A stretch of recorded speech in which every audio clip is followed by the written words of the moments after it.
I mean, most people don't know what they're doing, and most people are trying to learn about it on the fly. If you surround yourself with the right set of experts and people that you trust and you listen, you can probably figure it out. When you show that level of vulnerability with others, it actually works in your favor more often than not. I think people don't want to be lied to. They don't want to be sold a different agenda. And if you can show up transparently in that way, like more often than not, you're going to get the benefit of the doubt, especially in those high pressure situations.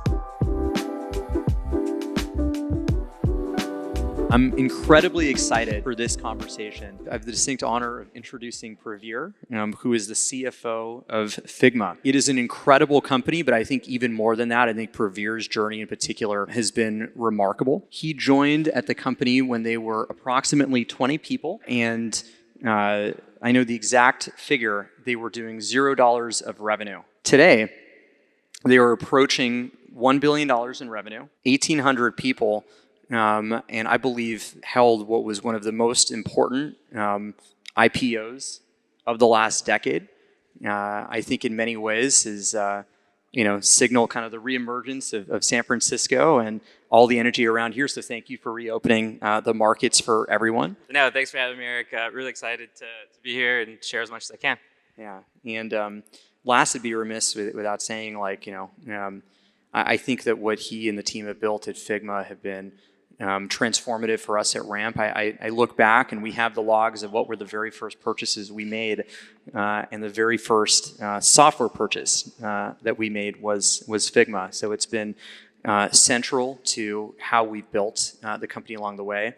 The sense of design and how we organize even the actual product that you saw today to the physical event was designed using your platform. And so I think it's been really remarkable, and I hope this is a very interesting and useful conversation. And we're going to have lots of time, by the way, too.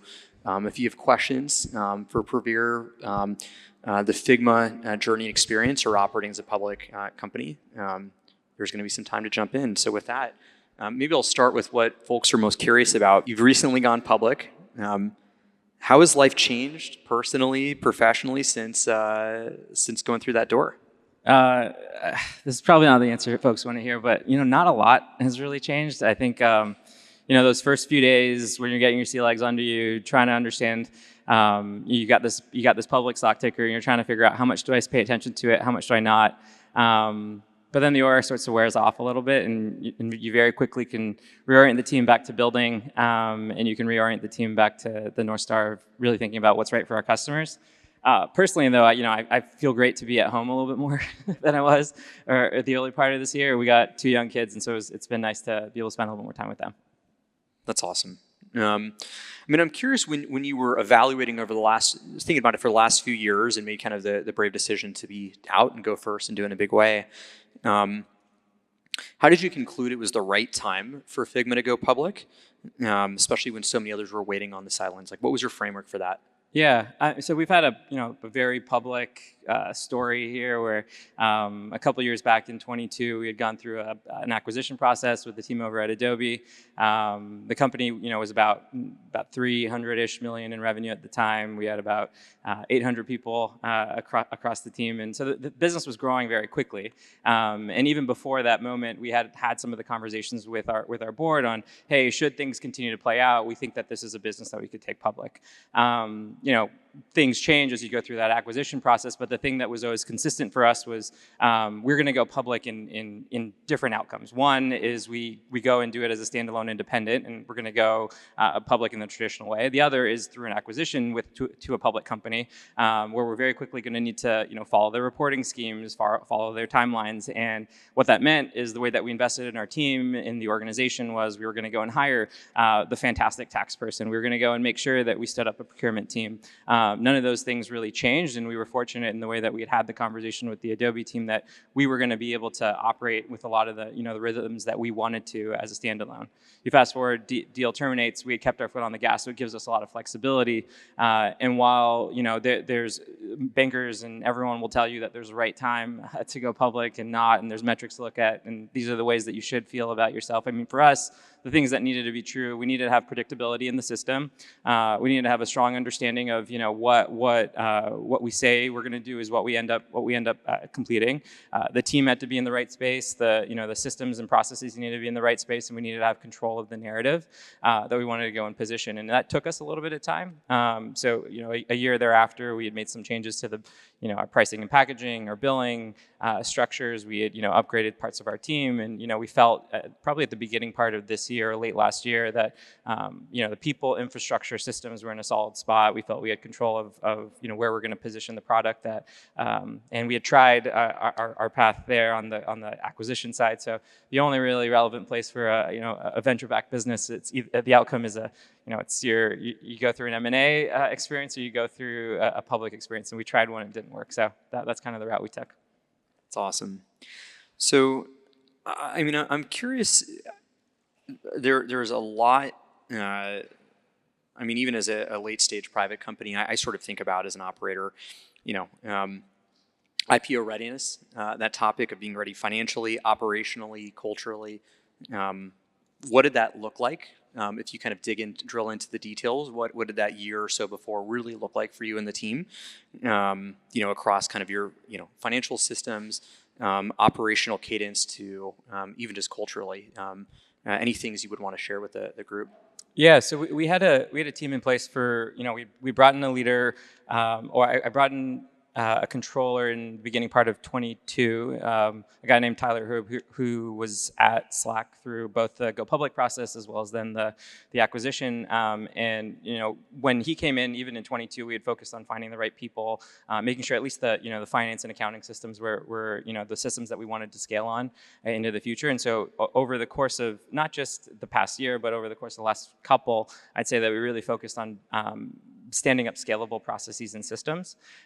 Then from a finance cadence, the operating mechanics, the way in which that we would drive home the comms and IR pieces, we focused on mock earnings calls. We focused on being really judicious about the way that we would set a plan, or rather, be really critical about the way we set a plan, how we achieved it, what areas that we didn't. If we missed in an area, we want to be able to explain it, and we tried to hold ourselves to the standard that we knew that we were going to need to when we were a public business. And so that took the form of conversations with Dylan, our CEO, our board, to have everyone who was ultimately going to be accountable to it to feel it.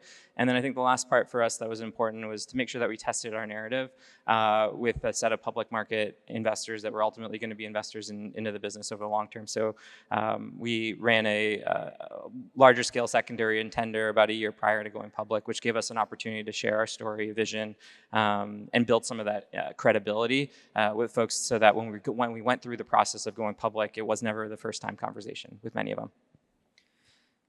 So your finance team was on kind of the cutting edge of this and got you through this incredible milestone.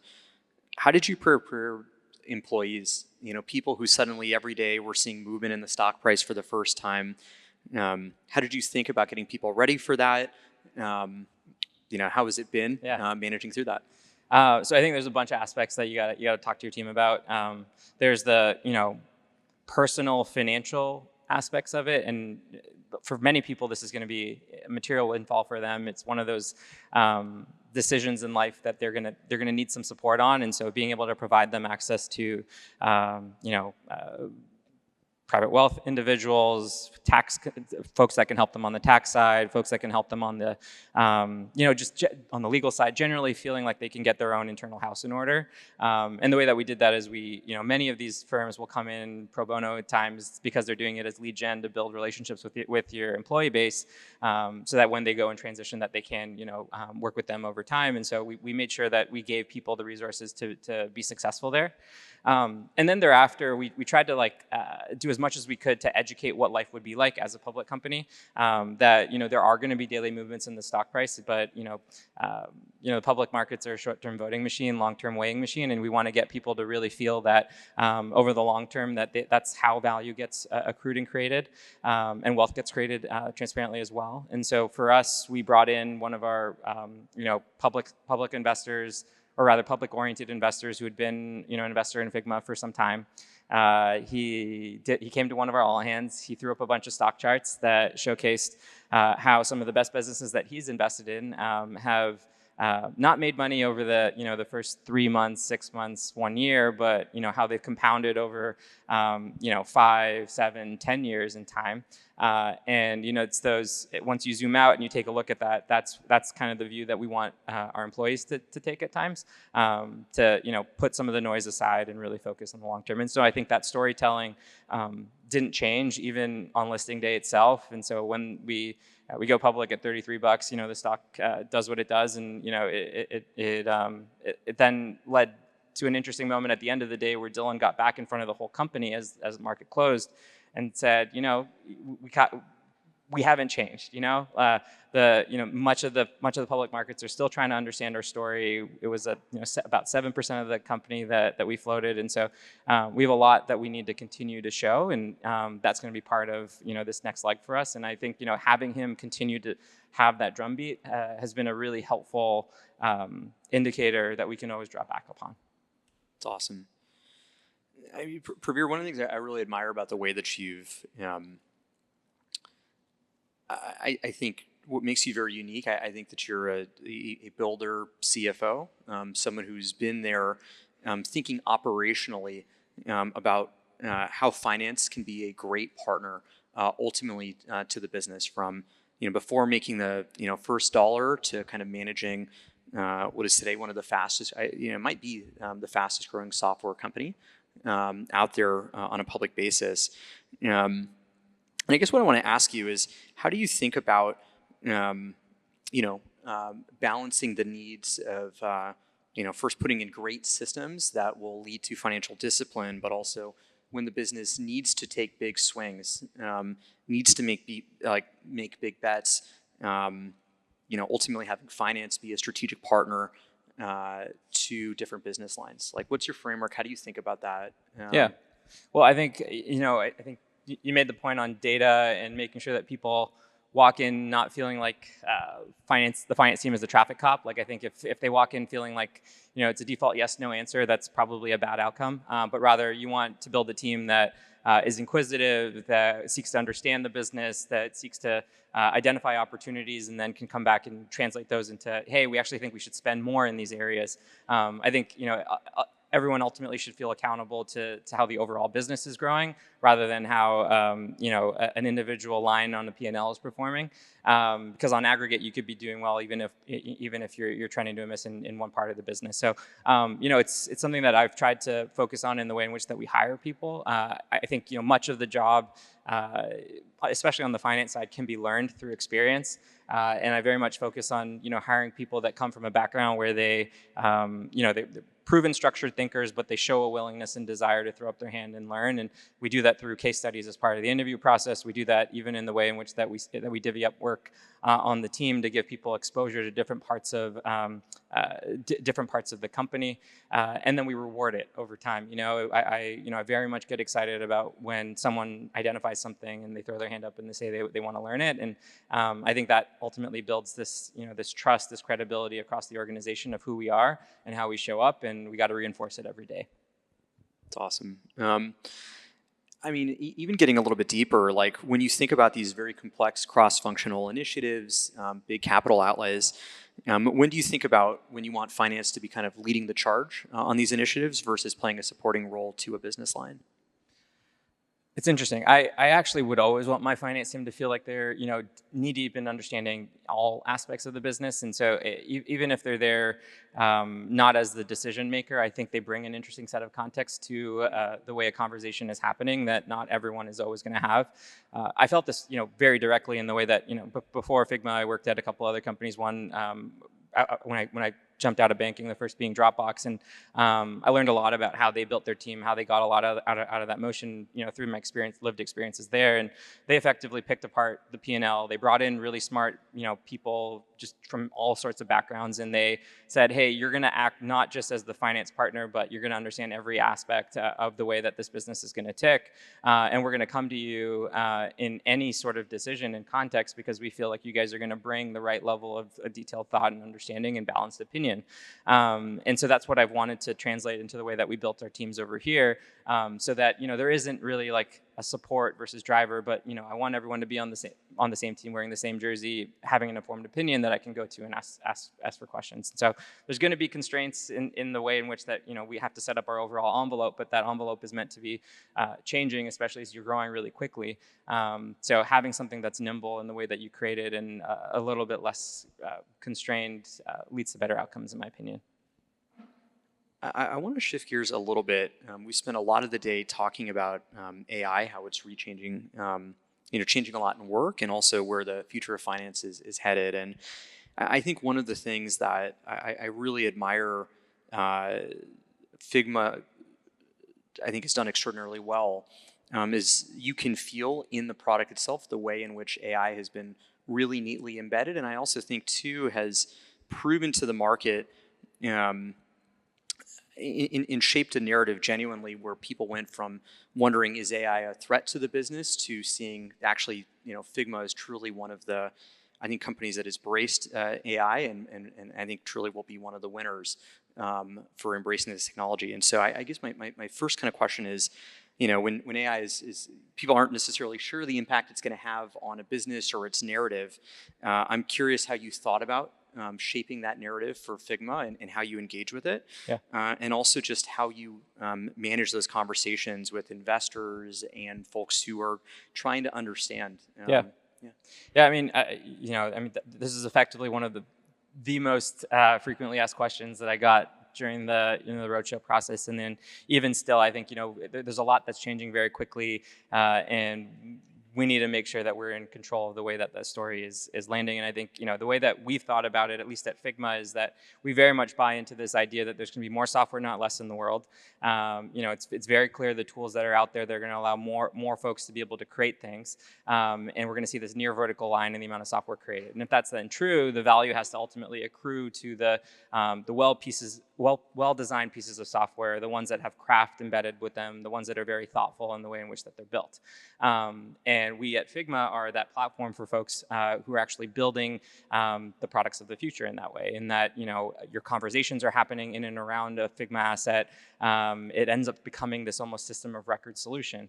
But it doesn't necessarily stop there. We want to then be able to pass the information that exists within Figma into the some of the newer AI workflows. And so we focused on, okay, let's help identify the set of partners, the ecosystem that we're going to play with in a world that's going to continue to evolve. And so if that's through creating an MCP server that partners with the folks that were just on the stage at like Cursor or Windsurf for VS Code, where they can pull in the design system context and have it live within their agentic coding environment, that's a fantastic win and actually serves the entire ecosystem and Figma as a tailwind.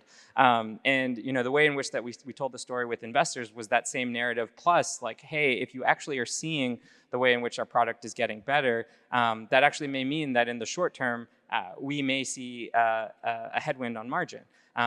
Especially as we're trying to experiment, we're trying to serve our users in slightly different ways. And that should ultimately be a good thing for you, because that means that we're meeting a wider audience of users over time. That means that we're serving more use cases. It means that we're meeting the evolving needs of what the future entails.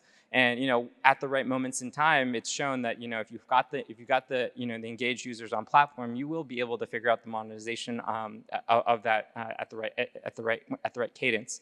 And I think we've taken a tact of showing rather than telling in some of those areas, and I think we'll continue to do that. But it's not lost on us that we're going to need to have some flexibility to experiment. And the key for us through that roadshow period was to explain to investors that we're going to meet the mark of where the future is going, but that's also going to require some flexibility and time in order for it all to play out. For you and your own team, how is AI transforming the way you're running your organization? Any workflows? Any examples you can share with all of us? Yeah, so I can speak to some of them, how we think about AI across Figma as an example, as a starting spot. And I think there's areas where we can identify that. I think there's areas where we found AI to come and change part of our workflows much more quickly. So on the support side, as an example, an ability to deflect tickets, the ability to make our support agents more effective, the ability to have the ability to kind of find responses at the source so that we can prevent the hiring of folks thereafter. We found the opportunities to create chatbots and response agents for our IT team. We're finding ways that we can better provide feedback to our sales teams based off context that they're finding in process with customers. We've provided a ChatGPT enterprise license to everyone within the organization so that they can go and create their own GPTs even on their own as they're finding, okay, here are the route tasks that they're going through on a day-to-day basis. My team in specific, one of the things that we did, a few months back was we actually ended up running a hackathon across our org and said, okay, well, we'll bring in some folks that can come and enable and train. And I actually think this is going to be one of the harder things to do, is to actually educate people on how they can use some of the newer tools that are out there. And once they have that empowerment and idea and set of ideas on how to use the tools, they'll likely come up with some fantastic ideas on their own. And so I think it's on us to reinforce that over time, to not let that story die, and also then making sure that we, especially as we're going through the headcount planning process, have that as a key sort of ask of anyone. Hey, before you add this incremental head, what is the process? What is the system? What is the tools that you're using before we kind of greenlight anything new? When I think about Figma, I think one of the things that you really deliver is a better framework and process for teams to be creative, whether that's in coming up with new and improved designs, interfacing with other teams. In my mind, that's how I think about one of the core services Figma brings to the world. And I think creativity is not limited just to designers. Some of us here in finance think we can be pretty creative too and are enjoying that.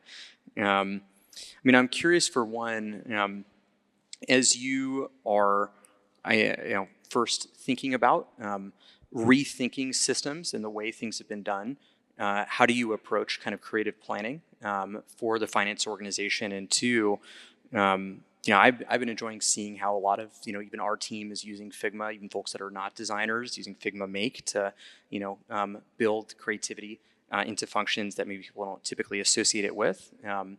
Any tips that you would have for this group? How do you kind of instill fresh thinking for finance and operational teams? Yeah, I mean, I don't know if there's a magic bullet here other than listening. And for me, as we just over the course of the last couple of weeks have done a lot of 26 planning, and so that's kind of fresh in my mind right now. And I think the piece that probably, what I hope showed up well is, as I was going through those conversations with our team, we would seek to understand and identify places where, they have found things that are working in interesting ways. So as an example, on the financial planning side, we have a, roughly 10 to 15-ish person finance team, and so you end up using a financial planning tool that you want to centralize on, because Excel or spreadsheets are not going to be as tailored to the needs of a growing organization. But keeping up with a pretty scaled organization as it grows and scales and the systems that you create in spreadsheets could be somewhat frail. And so as we were having those conversations around the things that were really working within our financial planning tool, and they were showcasing the things that were saving people time, I got what I would then communicate back to them was like, holy shit, these are the things that you should go and do double, triple, quadruple down on. And oh, by the way, if you need more headcount, you don't even have to request it. Let's go and make sure that this is the thing that we're doing. And so listening for me is the way that and then the reward structure that you strike there. And then you're exactly right on the Figma Make side. I think for us it's very much focused today on how can you rapidly explore ideas, and I very much agree with you that they can come from all sorts of places. We see it on our platform. Of the active users that we have, only about a third of them are designers. About 30% are developers, and the remainder there is all sorts of other personas. It's marketers, it could be it could be PMs, it could be finance people. And what we want to be able to do is allow people to explore creatively, and then as they do find those ideas, reinforce them. And so, if you haven't tried it already, I definitely recommend giving it a shot. It's an application that through natural language will allow you to render an application at the end of it, and get the benefits of everything that you've designed in Figma out of the box as well. So we'll see what you guys create. That's awesome. I think one of the other things that's I think unique to your journey is you've been through a lot of like truly high pressure moments, acquisition to calling it off to managing through I think an extraordinary go public process. More abstractly, I'm curious, what do these high pressure moments teach you about leadership, your leadership, managing a team through that?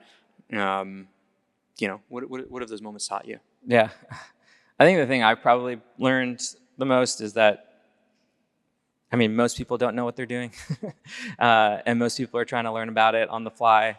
And if you surround yourself with the right set of experts and people that you trust and you listen, you can probably figure it out. And then I found that when you show that level of vulnerability with others, that, it actually works in your favor more often than not. I think people don't want to be lied to. They don't want to be sold a different agenda. And if you can show up transparently in that way, like more often than not, you're going to get the benefit of the doubt, especially in those high pressure situations. So, I probably wouldn't have said that a few years ago. And I think it is something even as you navigate now. I've never been a public company CFO before. I need to make sure that people understand my brand and persona and aura, whatever. That's what someone will tell you. But it's actually interesting that you can go and develop this on your own. I learned through the go public process. There's no one right way to do it, and to challenge it in almost in every way, because people will tell you that they can't do something one way, but you can probably do it if you try. And I think that's the if I had someone describe my personality, I'd hope for that to be true in some way. To dig in and even get in a little bit more personal, like when you announced to the company, you were calling it off with the Adobe acquisition, and we're going back into it to go and build the company and having it forward. Like, one, how did you stay grounded through that? And then two, what did you say to your team to get people focused, energized, thinking about the right things? Yeah.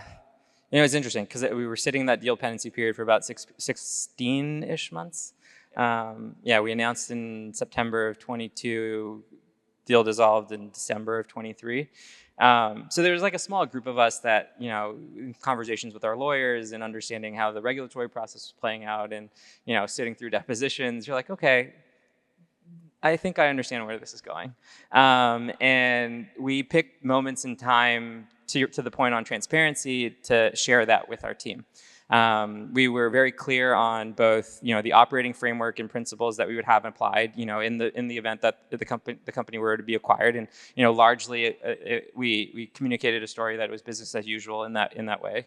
And then we also, were really clear that when we saw some of these moments were public, where you could go and read about what there was reports on what the DOJ was thinking. There was reports on what the CMA in the UK were thinking, and so our employees could go and read about some of these things. And we were clear with them, hey, this is the facts. Here's what we feel about them, and here's our positions. Here's the focus areas. And oh, by the way, the path is narrowing, or the path is narrowed, and we were clear with our language around it, so that when we went in and shared with folks that the deal, we were kind of mutually going to step away from that deal. Like, folks weren't necessarily surprised, or I'd hope they weren't, because we were very clear in that lead up over the course of months in time. There were things that we had to do thereafter. So we ran a program called the Detach program, which is kind of a play on something that you can do in the design product where you can detach an instance of a component. So we said, hey, you can detach from Figma, no harm, no foul. Here's a package to leave. And if you'd like to, buy back into the business in 6 months and get rehired, totally cool. But we recognized that we'd gone from about 800 people when we announced that transaction to about 1,300 when the deal terminated.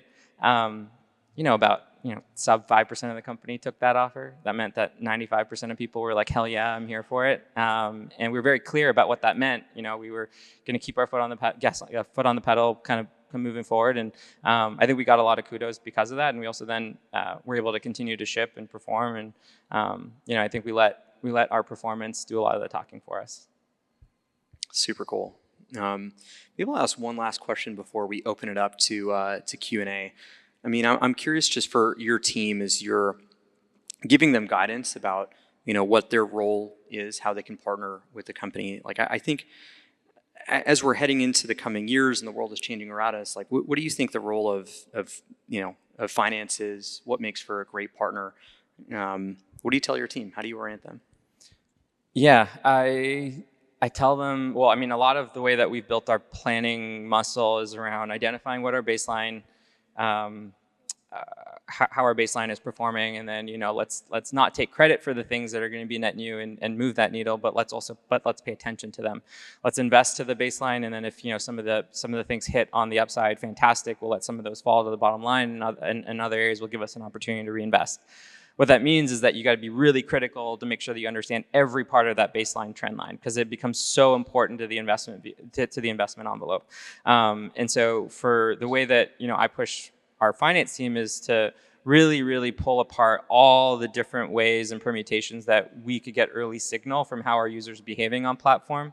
But I also, try to bring in different perspectives from, be it our corporate development team, be it our BD team, be it our product folks, so that they can get exposure of what our customers are seeing and thinking. What I've actually found is, the folks on our team that are actually curious to learn from customers directly actually come in with a really thoughtful opinion. I mean, at least I've learned a ton in spending time with folks, even Diego at Ramp, and so I think it makes folks better at their job, and I think that's going to be important in this sort of new age of building company where things are going to change really rapidly. But yeah, and so nail the things that be curious about the things that you don't, and then always be questioning are the things that I want my team to have in the back of their mind all the time. Super helpful. Praveer, thank you. Are there questions from the audience, things that people are curious about and would like to ask? I have many friends at Figma. They stayed incredibly long time, more than I would expect a typical company, especially going through the highs and lows. And I'm curious from your view, why do you think they all stayed so long? Like, what was so special about the culture that allowed you to retain high caliber talent for many, many years? So I think one of the things that, it's probably unfair. It's like, when the company is performing well, a lot of people want to be at a place that's winning. And so I think, for us, we've gotten lucky and fortunate that through different life cycles of the business, we've been able to show that we're building the right product at the right time for the right market. And I think folks have generally been aligned with that framing and thinking. And then I think, great people are going to stick around when you present them opportunity. If you present them opportunity to grow their scope, to grow their impact, to give them an opportunity, like if you bet on people in many ways, and, I've personally benefited from that, having, no prior experience other than being a, more junior finance person in other companies to grow and challenge and learn. People take up that opportunity and tend to stick around and try to prove it. Many folks are viewing the opportunity here as a moment to launch their careers in different places, and I'm totally supportive of that, and I'd love to see that. And I get excited when someone on our accounting team throws up their hand and they say, "Hey, I want to move to the data science team." I'm like, absolutely fantastic. I love to see that happen. So if you're not precious about your Legos at all, if you're very, very open to rewarding folks, and you give people the opportunity to learn while also then creating a culture that's winning, I think that's what's allowed us to retain people. And grow them into fantastic folks over time too. Can you talk a bit about the early days at Figma and how you prioritized which systems in the first 3 to 6 months? Obviously that would have changed over time, but just the first 180 days, yeah. what life was like. Yeah. So maybe let me talk you through what our business looked like. We were about like 25-ish people. We were like, we're burning maybe $300,000-400K a month. Our biggest spend was payroll in AWS, and we were barely making any revenue. I focused all my time and energy on the top line at that moment in time, and said, we were getting some of the data from Stripe. Everything was on Stripe, and I was very much focused on how do I make sense of this in a way that can better inform our product decisions, our go-to-market decisions, and ideally then can inform how we're going to go and continue to raise capital. So I probably lived in SQL first like 2 years. Everything from structuring your financial pipeline to making sure that you set up your early instances of Salesforce in the right way, that you're passing the right set of context to your product team so that they understand what are people actually looking for and who's actually, and what are things that are actually working. So that was like the top line focus and where I was spending a decent chunk of my time. I think in addition to that, we were continuing to be able to work with outsourced bookkeeping support for some time. Took maybe about another year or two before I hired someone on the accounting side. And so we were able to make things work just because things were not that complicated and complex. Managing payroll was something that I had on auto pay, if I'm very transparent. It was much simpler times in that the majority of our employees were in San Francisco, and I think the tools and systems today have gotten much better to handle the compliance pieces of it. One of the things I was pushing for early, and I'm glad that I had gotten that push early, is to get on the right ERP, and so we were on NetSuite from even that early days. And that was helpful from a scaling perspective because I never had to deal with multiple systems. Everything was in a singular place. And I think I probably lucked into that more than made an intentional decision. But now if anyone asks me, I would say if your business is moving in the right direction, invest in that sooner rather than later because it'll save you the pain of a whole bunch of different decisions later. I mean, I'll ask a question. I mean, I'm curious. Pretty quickly, you're in the vortex of starting early in your career to running just an extraordinarily fast-growing and complex business. How did you keep upskilling yourself? How did you approach just learning, and also what separated you? I would ask over time from others who came through the business, were a part of the team, and so it's both. How did you learn, and what made you the right person to build Figma the way you did? Yeah. I mean, candidly, I joined as an individual contributor. I was very happy if I was just part of. I wanted to join a company where no one really understood what I did, and I could honestly just be my own boss in some way. And I think that's probably where I didn't. I mean, prior company, even before Figma, I ended up getting laid off over there. We were talking about that earlier, and that was because I was probably ruffling too many feathers. So I wanted to prove that I could bet on myself, do things in a way that felt different. And I still don't really have an ego on what I'm working on, where I'm working on it, whatever it is, I'm willing to just go and solve problems. And I think that's the way that I operate generally. It's we have a business, we want to make this business as big as possible. What are the things that I can do, regardless of my role, in order to make that happen? And so that's what I've been focused on, over years. The things that have helped me is establishing a network of advisors, almost creating your own personal board of people that, want to, they're invested in your success in some way. You give back in however you can, but then they also want to make sure there's enough of a social contract there where they want to see you do well, and I'm sure you do something similar. And one person isn't going to be everything for you. We were talking. We both know Ravi Gupta from Sequoia, and what I find Ravi's really good at is whenever I give him a call on a people-related thing, he's my person I love to call on that sort of idea, because his wit and understanding and his ability to navigate problems and get to the root of them is just by far greater than so many other people I know. And if you surround yourselves with folks that are not just people that can handle the people issues, but deep financial questions, the highly technical ones on the accounting side, the how do I manage my boss conversations, it's actually been one of those things that for me I can get a lot of solace in, because not that many people at this point it's really nice to find folks that have done similar things to you, and there's not that many that are always going to be doing it right in the same moment that you are. So that's been one of those things that has allowed me to scale. But then ultimately, I think you learn a lot by doing, and being willing to throw your hand up and having no ego, and realizing that a lot of this stuff is learnable I think the root of it. I mean, how did you get such great mentors? How did you start those relationships up? Because I think you're right. You've learned, I think, from some of the best Yeah. out there, and also give back. And any advice for folks seeking mentors Yeah. like that, the way you did? It's interesting. I mean, I think part of it I recognize is because I worked at Figma that I was able to call on folks and have them listen to me. So I feel very privileged to have that happen. But in the same way, there's been a fair number of folks that I will reach out cold to, and because they understand AI pricing better than I do, and I want to learn from them, and I'll reach out and ask the question, and if it works, fantastic, because then I will personally return the favor, and I'm someone that believes in karma in some way, and you give, and at some point it will return, and I think that you're never really going to know until you ask. But I'm curious, have you found different tactics to work well for you? I mean, so I really resonate with what you said about Ravi, which is I think sometimes people like coming to would-be mentors and you will ask for advice, which is fine. It works occasionally. But if you ask a general question, you get a general answer.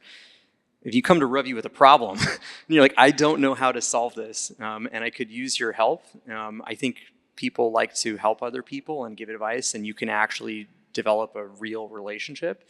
And so I would say it's fairly similar. If I want to approach people with like, I don't know how to solve this, I could really use your help. You may care, you may not. But I've heard you're just one of the best in the world at X particular problem, and kind of go from there. And so that's helped me quite a bit. But I think there's a lot in just even how you told the story. I mean, maybe just before wrapping up, I mean, I'll say two things. One, I'm curious if just, I think you're someone who's not just a finance leader, but a business leader. Like, how are you keeping on the cutting edge of like what's happening in the world of AI? I mean, you live out here in the Bay Area. Are there things you're reading, practices you have, ways you're spending your week? Do you spend time on this? Not like just any. Generally curious. Yeah, I probably consume a lot of information on X or Twitter in the same way that everyone else does. But I found that you attend events in some places, you learn from others, you talk to that set of mentors. There's not like, I don't have religion around, a very specific way of learning, but actually one of the things I've really valued about, these conversations that we have now with a whole bunch of public market investors is they do a lot of the digging and searching and understanding and perspective building for you. And what I tend to do, if I can swing it, is turn many of those conversations into information gathering opportunities for myself as well. It both informs the areas that that they're seeing momentum, but also helps me understand how to frame our IR narrative and story, given the questions that they probably have. So as many ways as you can turn those one-way conversations into two-way, I think has really worked. And then I think the last thing is you're only going to learn part of your learning is going to stop from the place of actually understanding if you don't actually try things.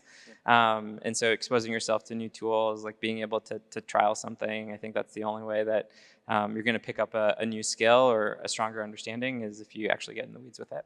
I think on one of my favorite podcasts, Invest Like the Best, which you may have heard some, he often closes by asking this question of like, what's the kindest thing anyone has ever done for you in your history or along your kind of career? Could be a personal, could be kind of professional and kind of your journey. And I think you always learn interesting things about people. So I'm going to put you on the spot and go ahead and ask you, as you kind of think back and think about, maybe, whether it was a teacher or someone you've worked with, moments in your career, what's the kindest thing anyone's ever done for you? Yeah, interesting. I don't know if it's the kindest, but it's one of there's a couple that stand out for me.